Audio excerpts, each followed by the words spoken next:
Hey everyone, we're at the Sinnemahoning State Park here in north central Pennsylvania. We're going to check out the wildlife viewing area.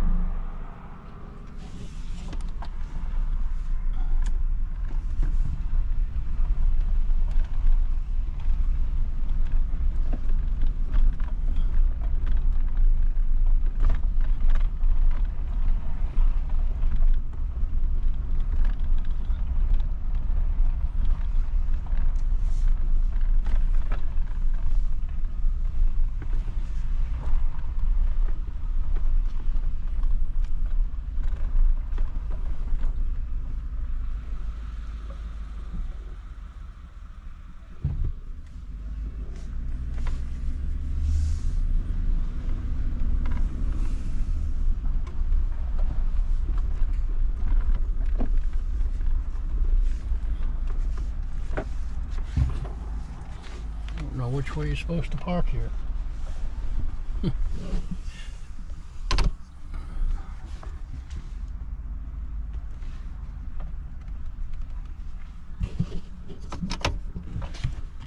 Yep, I'll be right back. Alright, let's go for a little walk here. It's gonna have to be very little because I'm a decrepit old man, and one of the reasons I'm at Sinnemahoning State Park today is because they say they have a handicap accessible fishing area. See how accessible it is later on. I've been to 3 handicap accessible Pennsylvania areas, and there's only one that is actually totally handicap accessible. The other 2, if you're not in a chair, if you got bad hips, bad knees, bad heart, whatever, you're not gonna make it. But who knows, maybe we'll get lucky here. Oh no, look at this. They've got alien invaders of the flying and creepy crawling kind, I guess.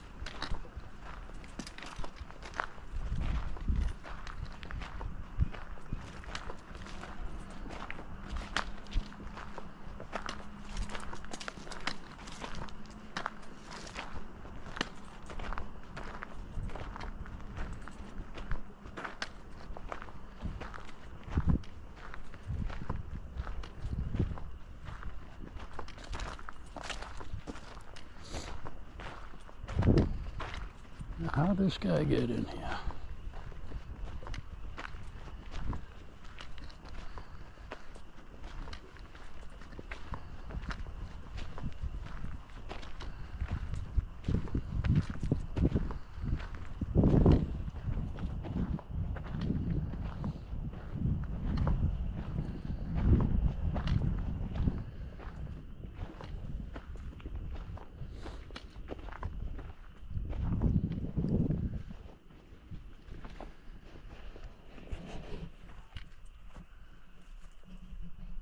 Well, can learn about the monarch butterflies.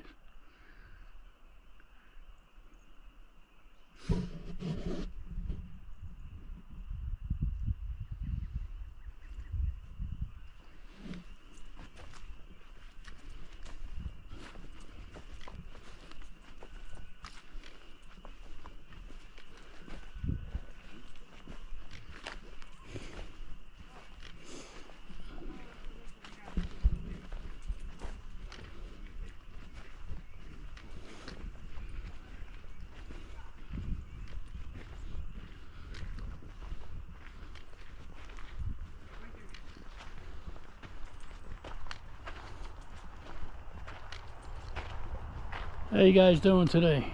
Okay. we have babies.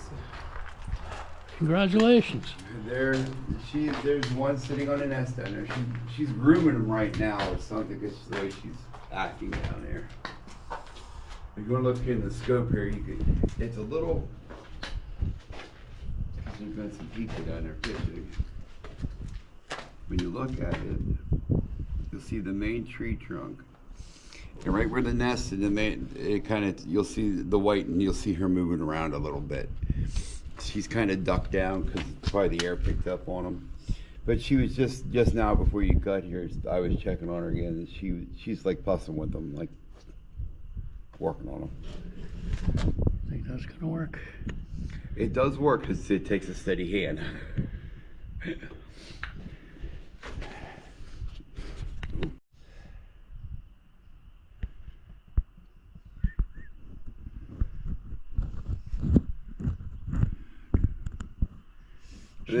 I've tried this with my binoculars, and GoPro doesn't really like doing that. Got bright light, that's it. And the inside of the spotting scope. It's really hard to, when we've tried it, you just get that split second.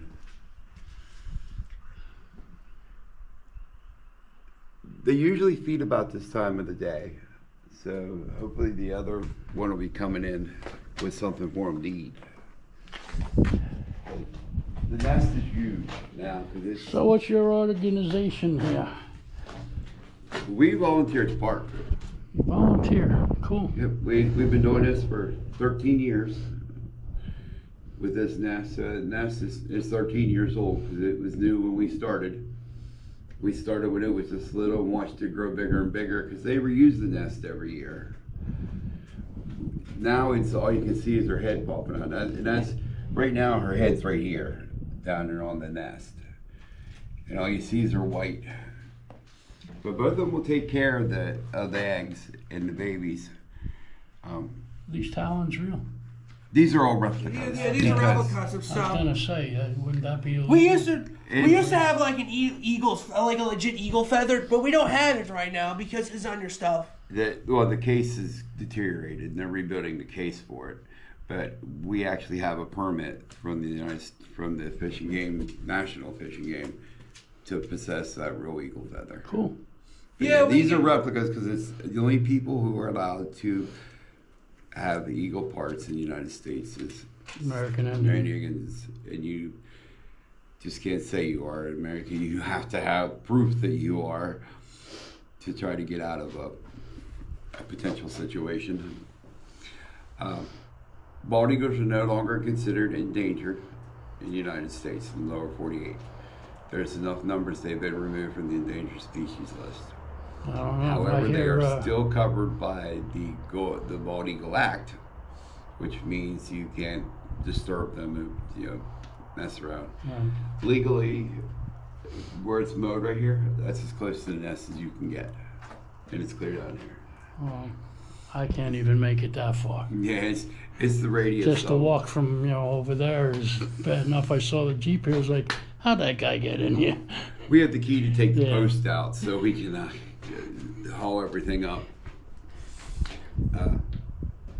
Usually, what a year for the eagles is January, late December, January. They all go down to Maryland, down by Hagerstown. There's some hydrological dams, and the water doesn't freeze there. It's a little bit warmer because of the dam. So they call it the breeding place. You could see like 150, 200 bald eagles there in the wintertime. Because they mate for life. So that's where they all meet up to get a new mate if they need one. Yeah, that's what they're going on there. So then this pair will return back by February. So what they do, they still go through their morning mating and courtship process. So they'll fly around and they'll lock talons and they'll drop. And just before they hit the water, they'll separate and fly off. If he does that correctly, he can mate with her that year. Even though they mate for life, they still got to go through the process. So then they'll come back down here to the nest, and the male will bring her sticks to fix and repair the nest and build it bigger. And as he brings them, if she likes them, she uses them. If she doesn't like them, she just throws them overboard. He just keeps bringing sticks till she's happy. Just like the rest of us. So love generally happens around Valentine's Day for us here in the park. And so they'll be on the net, on the eggs, about a month or so, give or take. So the babies were born. And because this nest is 12, 13 years old now, the sidewalls are amazing. You could stand in it and be like waist high. It's that old and that high. That's why we can't see the babies at all. In the way she perches in there over them, we can just see her head. Can you use drones here? Hmm? Can you use drones here? No. Figures. That So, would disturb them. that would be disturbing. You get in a lot of trouble with your own. Yeah, Even just, the park, just, even just the worse park than people don't are shot him. allowed. Just don't shoot him. Just Even the park people isn't allowed to do that. yeah, that's a wingspan of an eagle. Yeah, Company I know. They're That's the huge. size for them. So where we're at now is they're bringing back both male and female care for them. So she'll typically she'll lay her first egg. 8 hours later, she'll lay a second egg. Often, then another 8 hours, she'll lay a third egg. So what will happen is when they hatch, the first one that hatches, if it's good, it's the chosen one. They will let the second egg hatch, and it's backup. And usually the third egg, if there's a third egg, they throw it out. They want one survivor. That is their goal. They let the second one live for backup. Essentially, that's what it is. They care for the firstborn. It gets everything it needs. It can eat as much as it wants, and the second one gets leftovers. It gets all the attention. Everything is, the goal is to get that first one to live. So and the reason I back up is, like right now, if they would be playing around down there and one would fall out, there's no way of getting it back in the nest. They won't go down and pick it up in their talons and put it back in the nest. It's gone. Once it falls out, it's over. So that's the number 2 moves up in the lineup if that's the case. There's a life lesson for you there. Yeah, there truly is backup. So in the next coming weeks, they're growing at incredibly fast rates. It won't take them very long till they'll be nearly as big as their parents, but they won't know how to fly. So that's when we'll be able, in April is when they'll be bigger and bigger. They're going to want to start building their wing muscles. So they'll jump up on the sidewalls and they'll flap their wings. And that's when we can watch them now. Because the nest is so big. Years ago when it was little, you could see them. But now it's what nature with the size of the nest. And it's a little smaller window. And once the leaves come in, you can't see nothing. The way it's situated there. So that they'll continue to practice and learn to fly. They usually fly around the 4th of July. So after that, it's really not much sense to even come here because a nest is just a place to have eggs. It's not a home. They don't come here every night and sleep. They just sleep wherever they are. So after the 4th of July, to see any activity here is just because they're passing through. But there are 5 pairs in the valley, so getting to see them is a lot better than it ever was. So after the 4th of July, they'll tag along behind their parents, one of the 2, and they'll kind of go for a free meal if they can. But they're also learning how to fish and fend for themselves.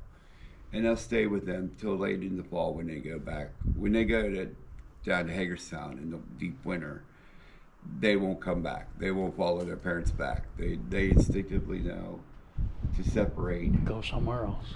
And that's what they do. Get the heck away from your parents. It keeps the inbreeding and stuff down. It's just how nature takes care of itself.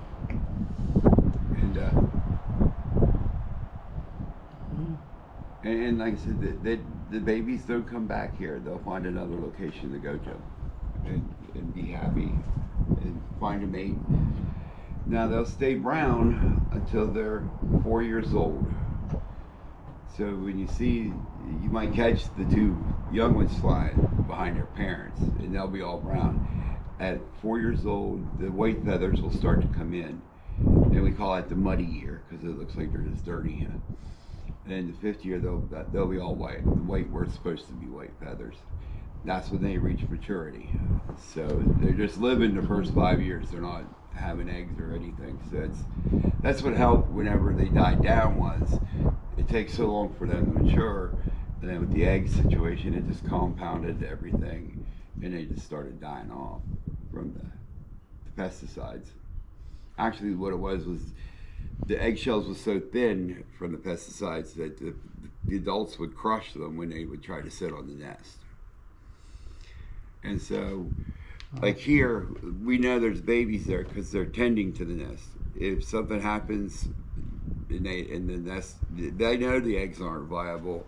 They leave. They don't come back. So, like the end of February, if there's no activity around here, the eggs didn't make it. If there would be a freeze or a predator got in there.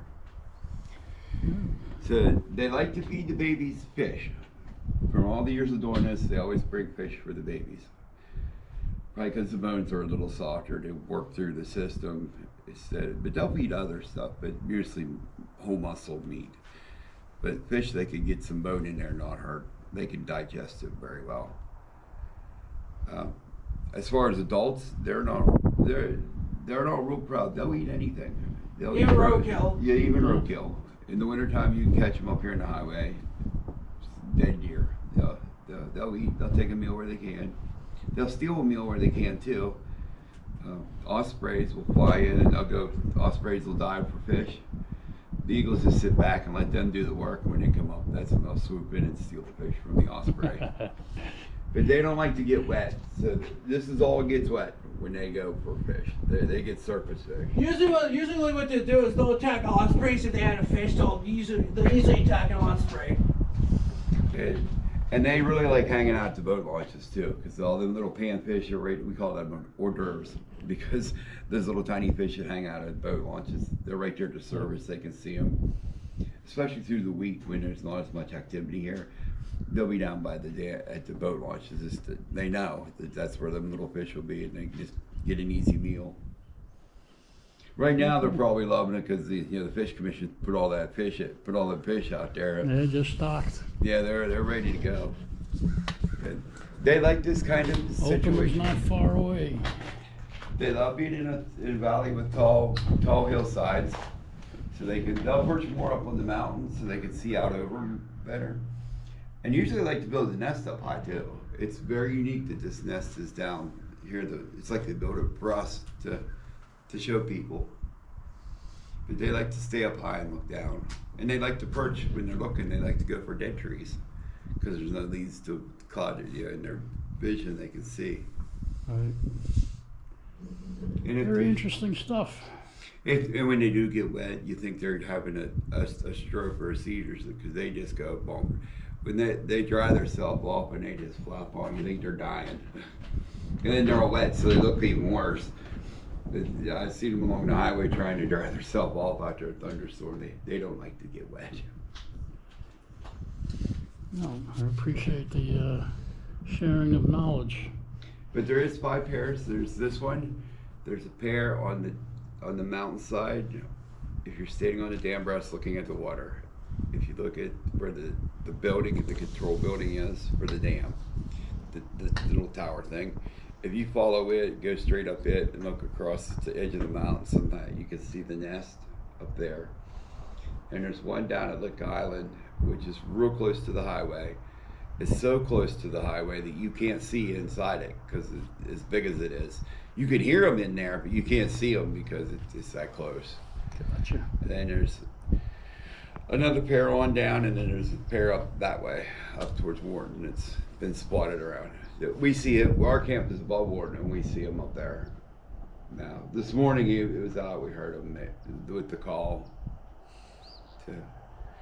It's a very successful program overall.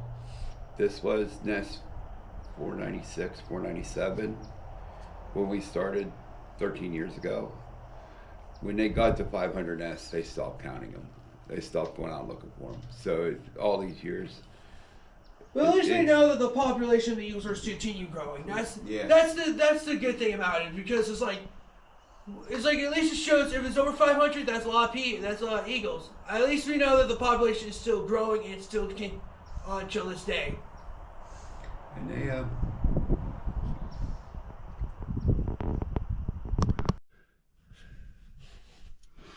All right, guys, that was interesting. Learned some stuff about eagles. That guy can talk, and he was still talking, and we moved on. And here's a tip for you young folks: as you get older, never pass up an opportunity to pee. I'll be back, and we're going to go down to the boat ramp and the handicap accessible fishing area. So we'll see you in a little bit.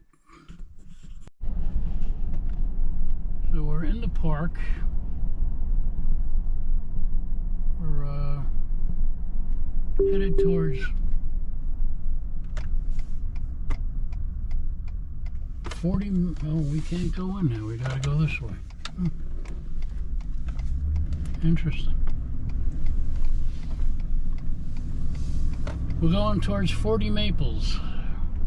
Proceed 2 miles on the current road.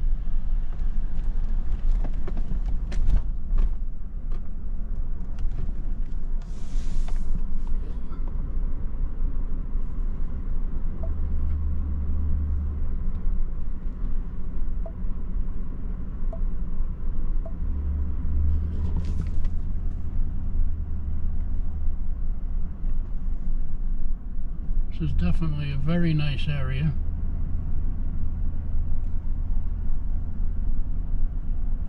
And a very narrow road.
Basketball court over there,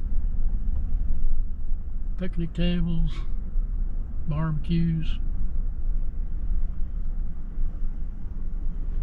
a little playground over here on the left, more of them fancy bathrooms, pavilions, very nice.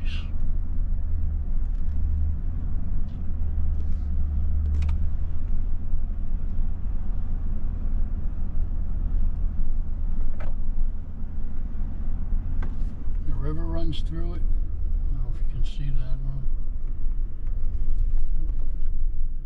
It's getting further away.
complete with the log cabin.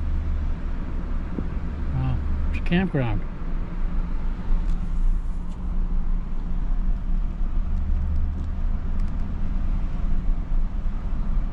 Quite deserted at that.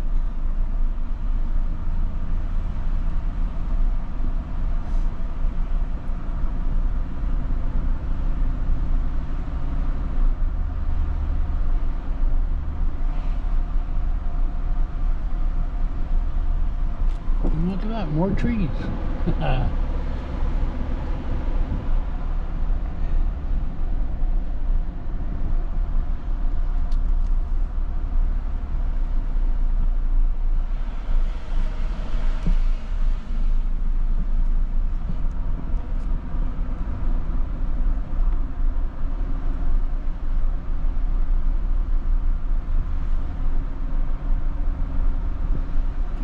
I guess you've seen enough of the trees. A little crow just flew by there.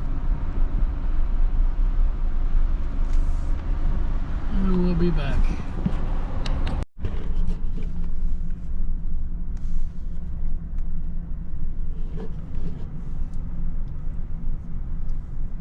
So, I believe we found the boat launch.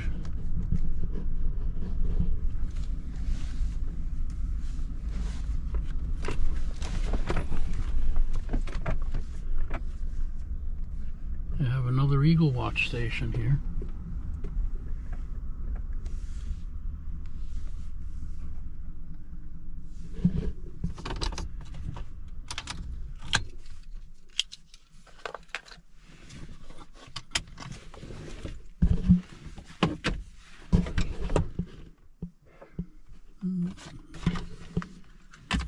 I gotta put up my little placard.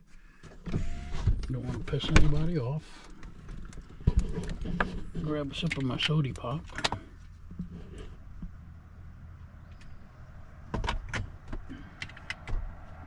And let's take a look around. But first tell me what I did with my key. There it is. Got it.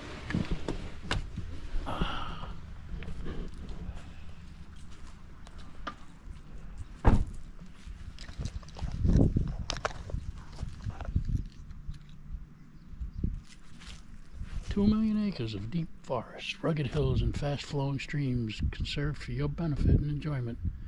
The largest block of public land between New York City and Chicago. This is the Pennsylvania Wilds, covering 12 counties in north-central Pennsylvania.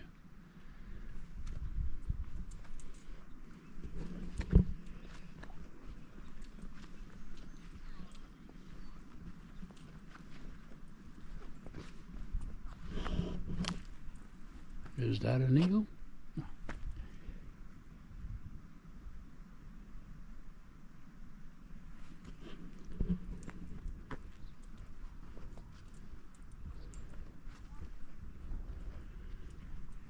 Yeah.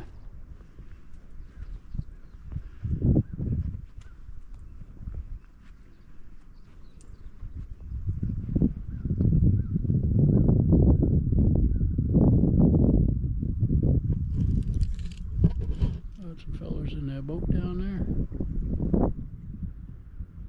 And a couple of guys fishing from shore over yonder.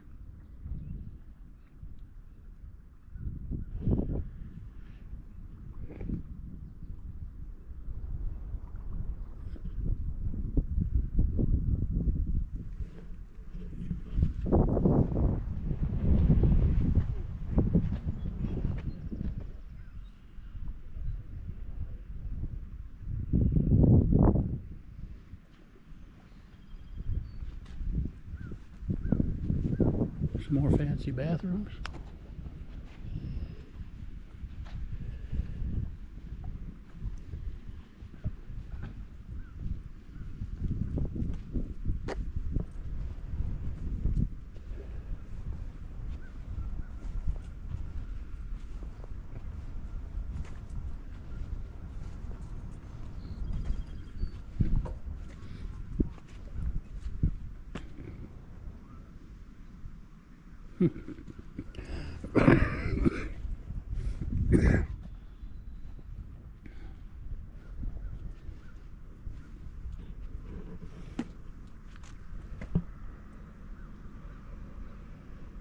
must be the handicap accessible fishing area spot right there.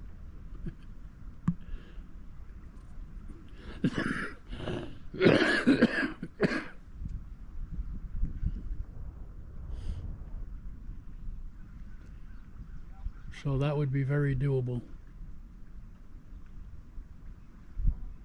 Of course, with my truck, I'd hang out into the boat ramp there, and I'm sure some people would get upset, but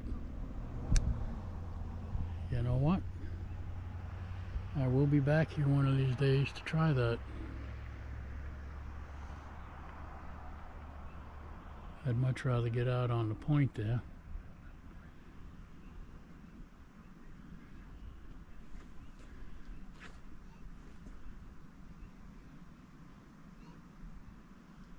All right. So there you have it, folks. If you need a handicap accessible fishing spot, this is it. As long as nobody else is here.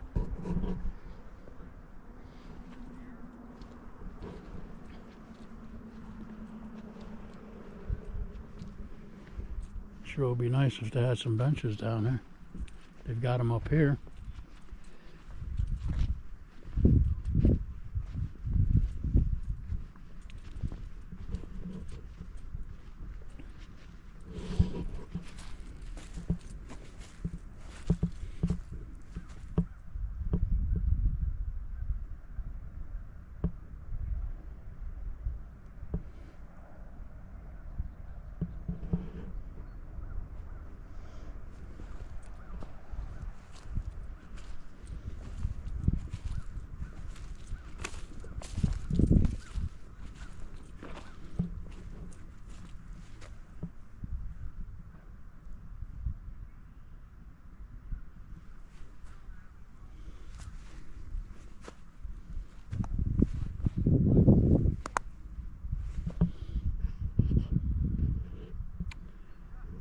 So,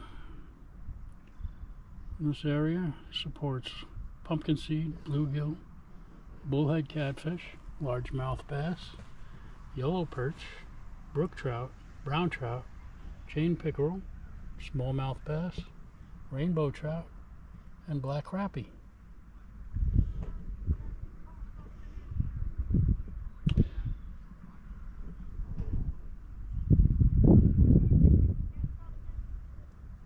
We will be back here.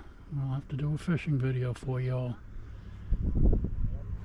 Just not today.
Couple of puppies over there.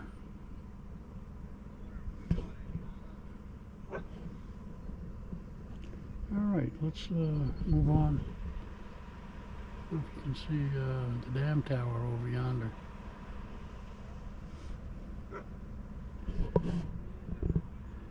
But we're going to move on, see the next thing to see around here. So I got smart and I packed a lunch today. And brought some napkins. Why ever would I have thought of such a thing? The usual ham and cheese with horseradish mustard. Gotta love it. Got some waters. I got some of my, was it Weiler's pink lemonade, sugar-free stuff. Good stuff. And then I have lunch and we're going to move on. Be back later.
back up this road. Because I'm not turning this beast around here. Well, maybe with the 42 point turn.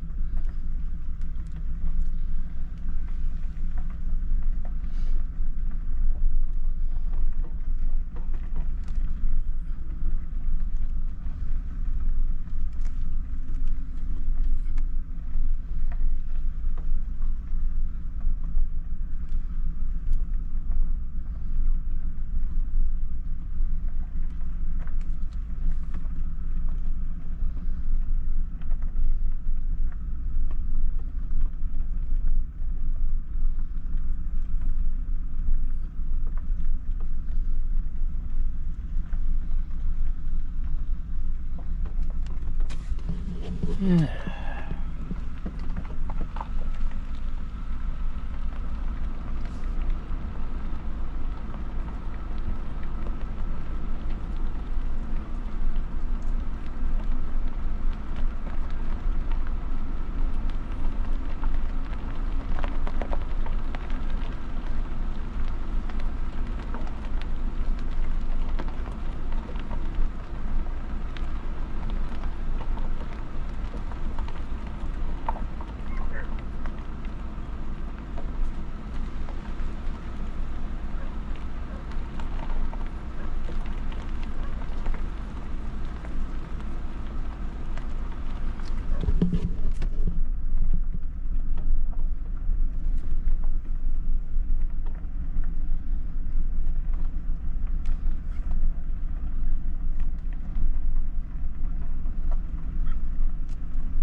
And look at that.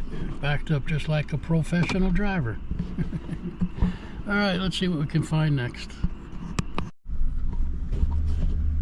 Oh, we got some fellers waiting. I think. Yep, they're in the river.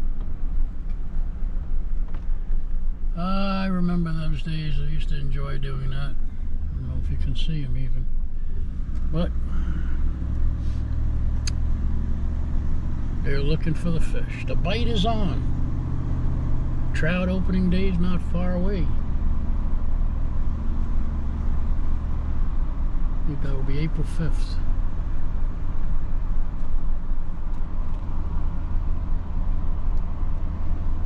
Unfortunately, even though I live 2 blocks from the Allegheny River, I have no good access. I can't make it up and down them hills to get down to the river.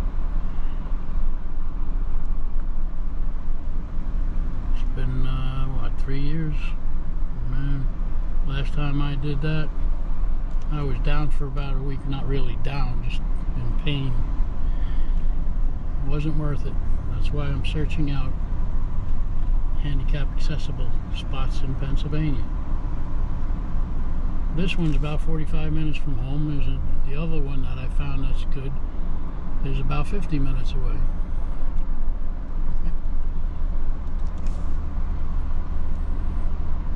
It's nice for a day trip.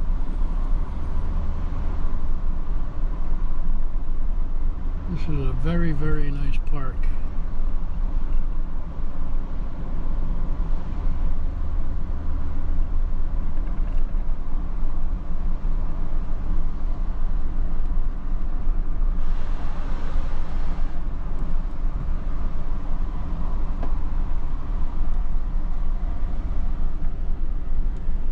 Some good drop-offs too. So pay attention if you come here driving along.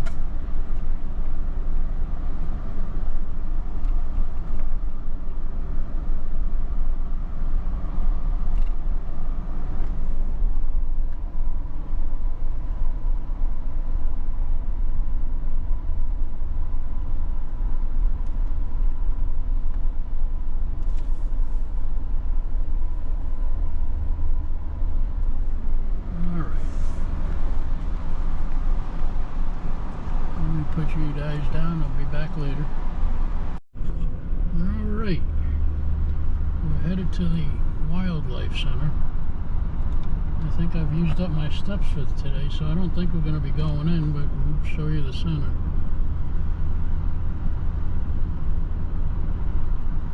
I'm sure they'll have some signage outside.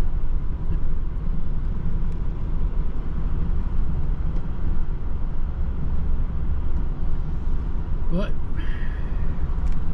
I'll make it a point to come back here and take you inside and see what the Wildlife Center is all about at a later date.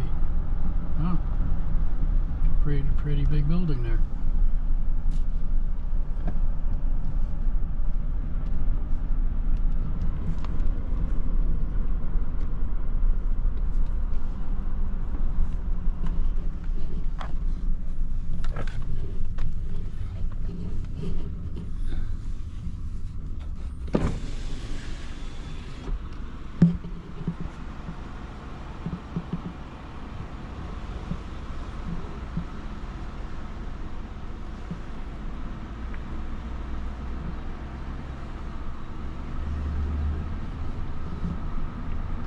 Looks like a nice place. But we'll come back and investigate this another day. Anyway, I think that's about it for this trip. I'm gonna head on home and recover. Alright, appreciate y'all watching. You have a great day. And if you're able, get out there, look around. This planet is amazing. Okay, a little bonus footage. I got the window open. Sorry about that wind noise.